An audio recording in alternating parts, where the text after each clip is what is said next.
Okay. Olive bait. One should not give pay less than 60, and even though they said pay has no measure, everything depends on the size of the field, the number of the poor, and according to the extent of the crop. One gives pay from the beginning of the field and from its middle. Rabbi Shimon says, provided that he gives at the end of the measure. Rabbi Yehuda says, if he left one stalk, he joins to it as payah, and if not, what is left counts only as ownerless property. They stated the general rule regarding payah. Whenever his food is guarded and grows out of the ground and is gathered at the same time and is brought in for storage is liable to payah. And grain and pulse are in this general rule. Okay. Okay. Uba Ilan. Okay, so here are some practical examples of which produce is liable for Peah. Og, which they've translated here as sumac. I have no idea what sumac is. Right. Um, okay, saruvin, carobs, ergozim, hazelnuts, shkedim, almonds, gafanim, grapes, rimonim, hazeitim, olives, tamarim, dates, chayavim bepeah. So all of these have peah. As I mentioned yesterday, figs do not apply to peah because they aren't harvested all in one shot. Okay. Leolam hu nosen mishum peah patur min masros. So when you give peah, the peah is patur from trumos and masros. That's so the aniyim, only the aniyim are allowed to collect it. But Mhm. after they've collected it, they don't have to separate Trumas and Masros. It's all theirs. Okay. Ad Shiamarech, unless the Bala Sadeh messed up and he forgot to leave Peah and he brought everything into his granary and he smoothed it all over and made it and brought it to the stage where it's liable in Trumas and Masros. At that point, he smacks his forehead and says, "Oh my gosh, I forgot to leave Peah." So now from his pile, he has to first separate Trumas and Masros, and then he has to section off a payer and call in the aniyim and say, "Come and help yourselves." Okay. Um, so effectively, the aniyim have also lost because now Trumas and Masros had to be taken from it, and they get somewhat less to for themselves. On the plus side, it's already been on the threshing floor and smoothed out in a pile, so it's a little more convenient. But that's where we're at.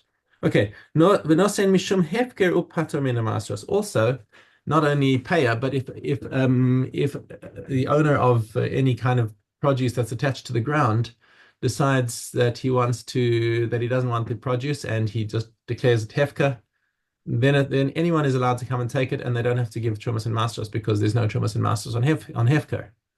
Okay, we have actually that situation in our building. There's our neighbor has got a grapevine, and it grows some very nice grapes. Um, and he says he doesn't want them. He said he has declared Mikano Lahava, all of my grapes are Hefker, and therefore we pick them, bring them inside, and don't have to take Trumas and Masters. He doesn't want the grapes? Is that Keith? I think Keith, you're next to Keith, No, right? no, that's it's Gallitzer. Oh, okay. Oh, no, oh. So he doesn't want the grapes. I'm surprised. I thought that would be like a big thing.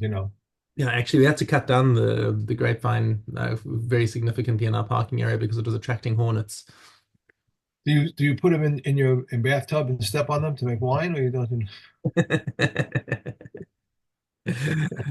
I'll take the fifth on that. Um, Do they taste good though? They taste like regular grapes. yeah, they've got seeds though, but other than that, they're fine.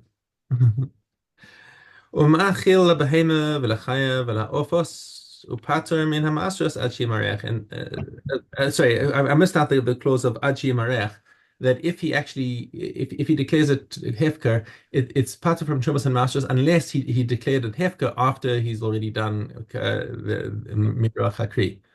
Okay, and similarly for feeding his animals, he's allowed to feed his animals um, from the untithed produce, and he doesn't have to take Trumas and Masters on it unless it's reached the stage of Aji Marech, and so it's reached Mirach Hakri where he's smoothed it over and he's finished the Gemara. That's basically the Gemara and Malacha of whatever the produce is.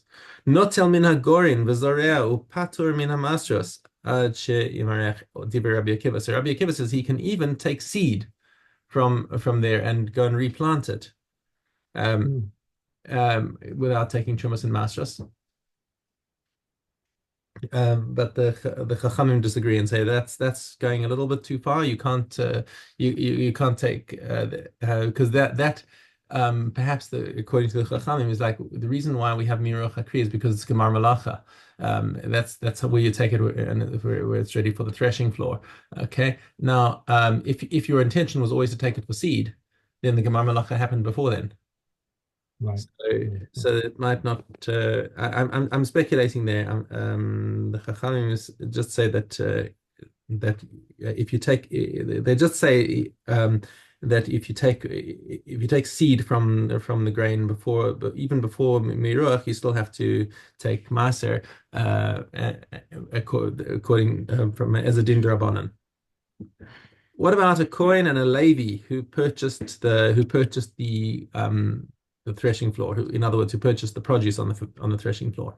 Masros shelahim. So if the Achi Mareach, until he does the Miruach Hakri. So if the Kohen or the Levi purchases the raw produce before it's reached the stage of Chumas and Masros, then when they separate their own Chumas and Masros, they can keep their portion. Either the Kohen can keep Truma, the Levi can keep Maser Rishon for himself, and that's totally beseder. However, once it's already reached the stage of miruach and he purchased it, they actually made a knas on the Kohanim and Leviim that they have to if they purchased it already after miruach hakri, then they have to give the chumas and masters to other Kohanim and Leviim. Because they didn't want a situation where somebody would come and where rich Kohanim, I guess, would come and purchase the whole thing and prevent everyone else from getting what their dues were. Hamakti Shupode. What happens if somebody dedicates his produce to the Mikdash and then he redeems it? Okay, we've seen this case before. If the miruach happens in the hand of the gizbar while it's in the temple treasury, then that's pater from chumas and masros. The temple doesn't pay chumas and masros. So we say over here, chayv masros achi mariach hagizbar. If the miruach happened in the hand of a Yisrael outside of the temple property, ones that was dedicated and redeemed, it all goes after where it was at the time of the miruach. If it was in the hand of chulin at the time, then it's chayv in chumas and masros, and if it's in the hand of the gizbar, then it's pater from chumas and masros. Okay, base aleph. Okay, so just before we go into this, a little background over here. A field, if a guy has two fields, even both of wheat, so he might say, look, it's more convenient for me just to harvest my whole field over here and leave a double Peah on the other one. And he's not allowed to do that because there might be aniyim waiting at this field and saying, where's the Peah on this field? Hey, you just took away. No, I'm leaving it on the other field. They say, well, why didn't you we were waiting at this field. So you cannot do that. Each field must have its own Peah left for it. Now, what constitutes two fields? Like if you've got oddly shaped things with a little strip in between them that joins them, whatever, you're going to have all these kinds of cases. But let's see the halachas of what separates two fields so that they can no longer be called one field. Okay, a nachal, if you've got a stream going through the middle of one field, that separates it out, and you've got to leave two separate payot on either side of the river. Hashlulis, or a big pond, derech hayachid, or a path, a footpath going through the field, a derech harabim, and certainly a main road, basically, where people walk through. Ushvil harabim, whether it's a derech or a shvil, I guess there are different sizes of paths that are used for different purposes, but nonetheless, all of these are considered a mafsik in the middle of a field.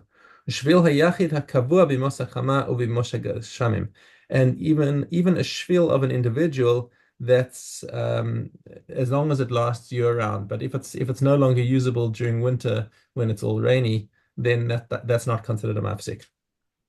Habor. If there's a cistern in the middle that separates between the two and there's nothing else going around. It's not like if you're just a bore in the middle of a field, that's not obviously going to separate it. But if it's something that actually is big enough that there's no connection between the two fields, but near is basically a plowed field. It's a plowed field that has nothing in it. Okay. Mhm. Zera acher, and also if he has planted, even according to the laws of Kilayim, you're allowed to put a separate field as long as it's very clear that they're in separate areas. So if you plants wheat, then barley, then wheat again, those two wheat fields are separate and they have to have a separate payer. So Rabbi Meir says that if a person decides that his field is overgrown and he wants to clear out a strip in the middle, and he's just going to toss out the produce. He's not, it's unripe, but he's going through and tearing it out because he needs space in the field. According to Rabbi Meir, that's also a mafsik between the two halves of the field. Chachamim אומרים אינו מפסיק אלא אם כן חרש. It's not mafsik until he actually plows it and turns it into a near, and then it's a separate field. But if he just tore it up, that's it. Okay, brachos vav zayin. I have a question on the Peah. How did the Neum know that the Peah was going to be given today? Was there an announcement? Was there, they just watched to see what he was doing, So or I think we actually cover that in this Masechta, that there's an announcement that we're going to be leaving Peah as of today. I don't remember seeing that. I don't remember. I think so. Okay. Let's see.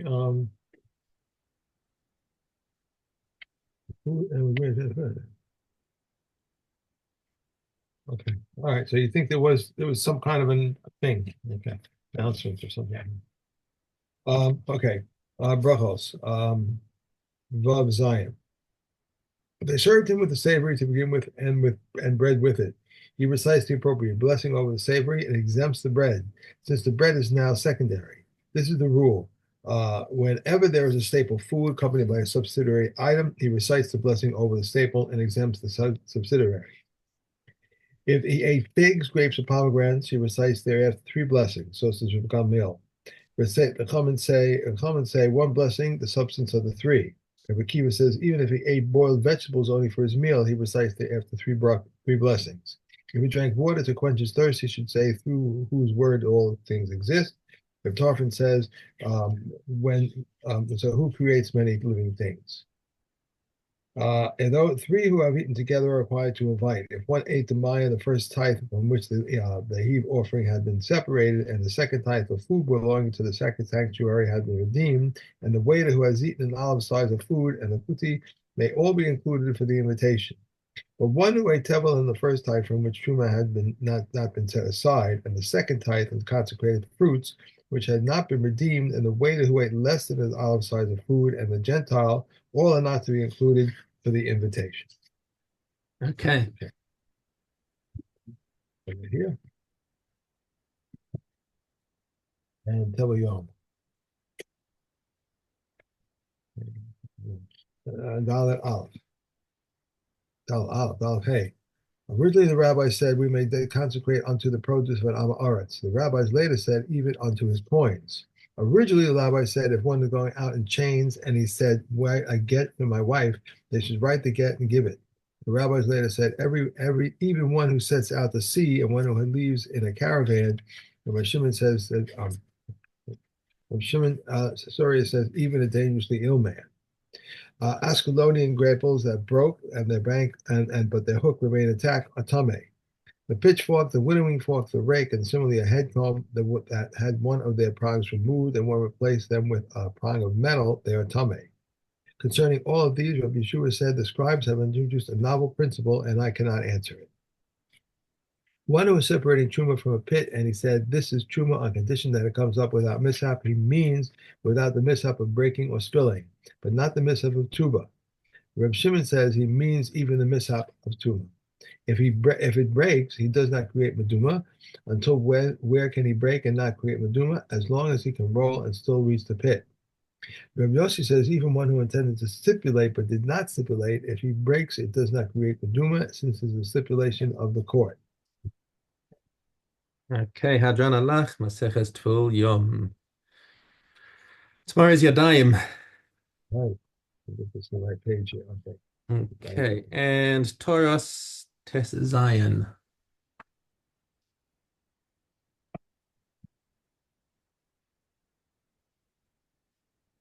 If he wanted to take from them enough for one press or for two presses, Beis Shammai says he may cut in Tuma but may cover in Tahara. Beis Hillel says he may even cover in Tuma.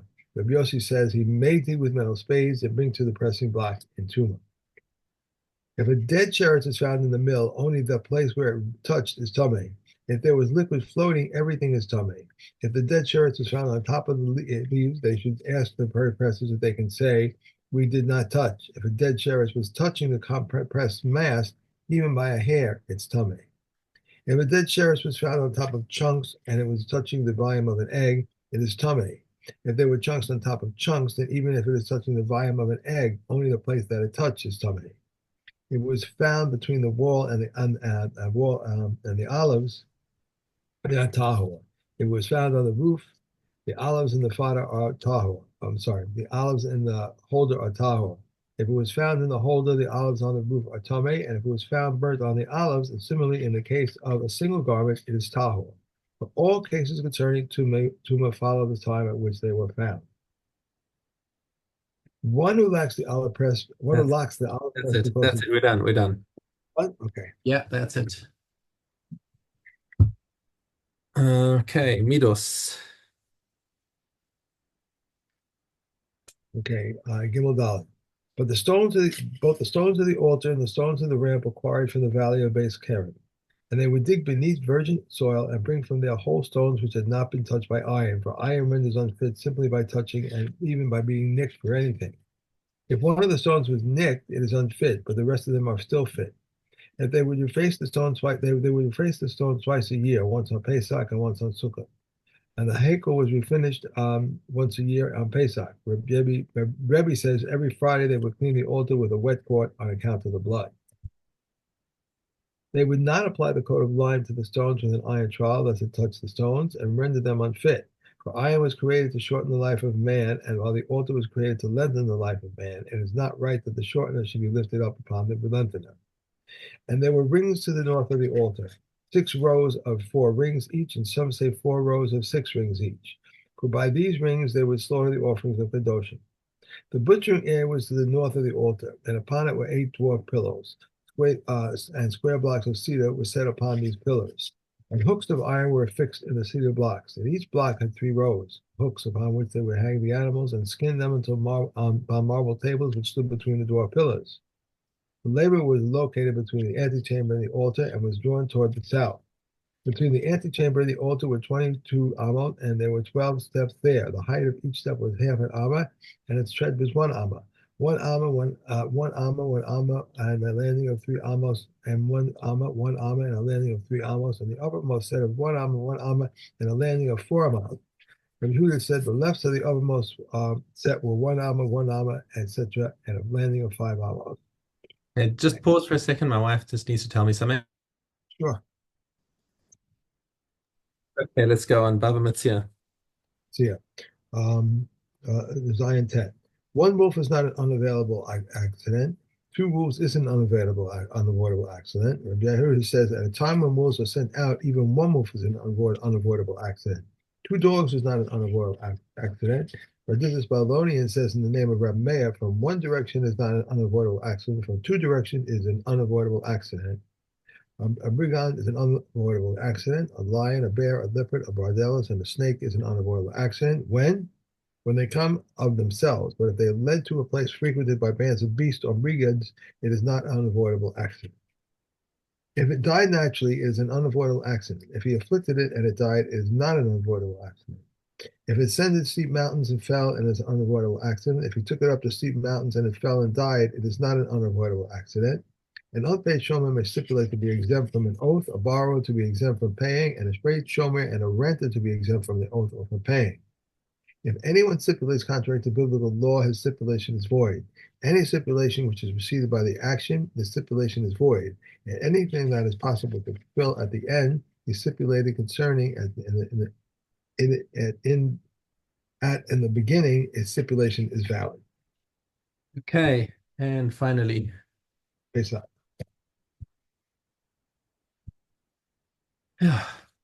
Okay, Ted Zion, Ted Yud, Ted Yud. If the Pesach offerings of two groups were confused, these take one for themselves and the others take one for themselves. Then a member of one group comes to the other group, and a member of the other group comes to this group, and they declare the following. If this Pesach is ours, then you are withdrawn from your own Pesach and you are registered on ours. But if this Pesach is yours, then we withdraw from ours and we are registered on yours. Similarly, if there were five groups, each consisting of 5 or 10 members, they take to themselves one person from each group and declare the same. Two individuals whose Pesach offerings were confused. This one takes one Pesach for himself, and this one takes one Pesach for himself. This this one registers some stranger with himself, and that one registers some stranger with himself. This one comes to the Pesach, and that one comes to this Pesach, and they say thus: If this Pesach offering is mine, then you are withdrawn from yours, and you are registered upon mine. And if that Pesach offering is yours, I withdraw from mine and will register upon yours. On the eve of Pesach, close to the Mincha period, a person may not eat until it becomes dark. Even the poorest man in Israel may not eat unless he reclines. And they must give him not less than 4 cups of wine, even though he is supported by from the charity plate. Okay, okay. great, great. Okay. Have a great, uneventful day, I hope. So That's did you Hashem. hear did you hear anything about where this thing landed or what the story was? Or knocked it out? Or